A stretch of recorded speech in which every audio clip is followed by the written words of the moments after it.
Huwag ka nang lumuha, nandirito na kami.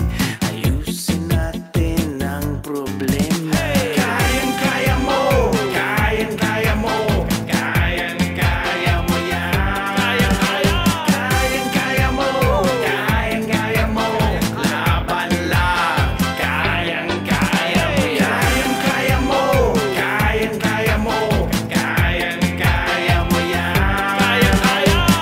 Isang magandang hapon, Pilipinas. Alas 4 na naman ng hapon, 4:10 to be exact. At kandito na naman tayo sa inyong paboritong programang Kaya Mo Yan sa DZRH. Nagkaroon ng pagdiriwang ng Independence Day celebration. Oh, that's right. That's right. That's At right. mga 5,000 Pilipino ang dumating o dumalo sa event na yon. Lahat ng mga delicacies galing sa Pilipinas. Galing. Andun. Bibingka, may pork barbecue. Wow, saya. Oo.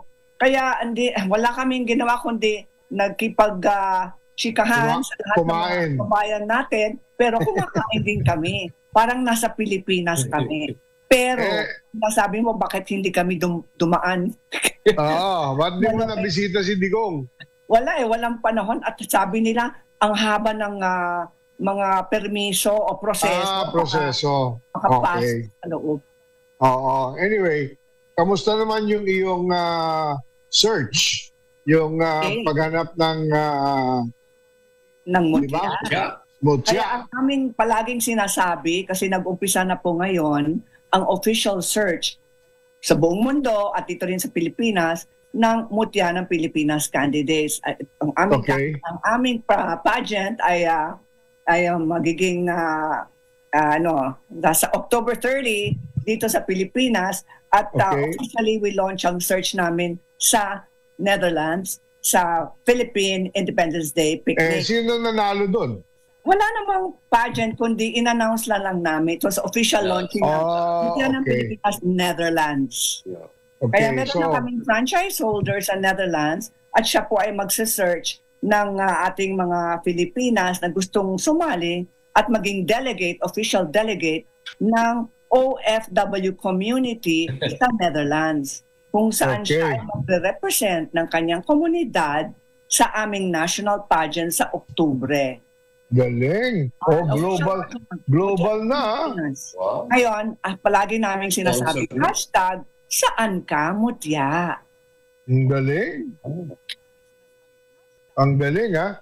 Anyway, sa ating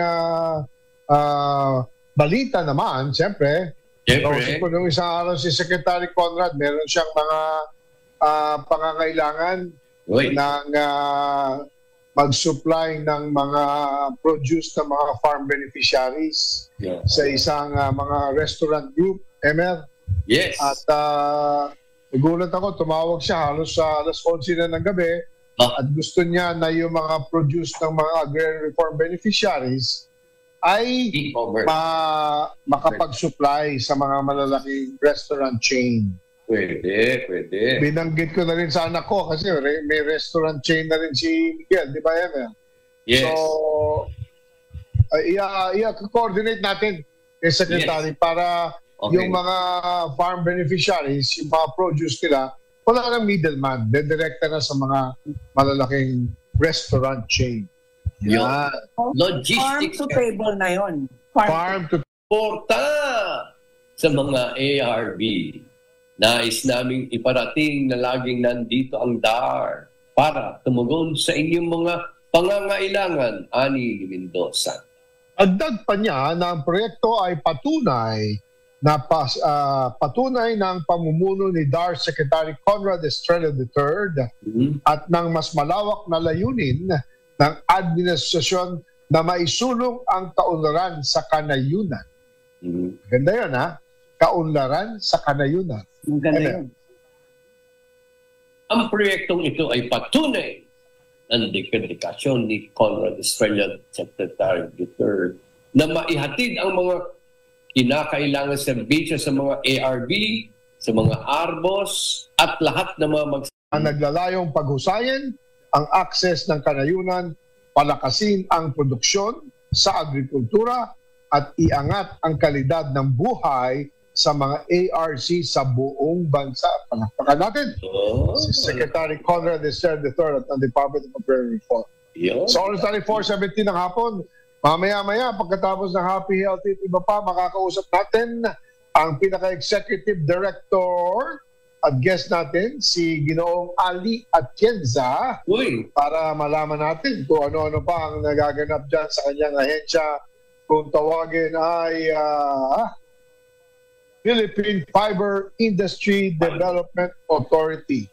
Sabi ni Alan Refuerzo, dito daw yung 25 peso rice. Nakita mo ba yun? Tatanong natin. Tatanong natin. Talagang nandyan yan.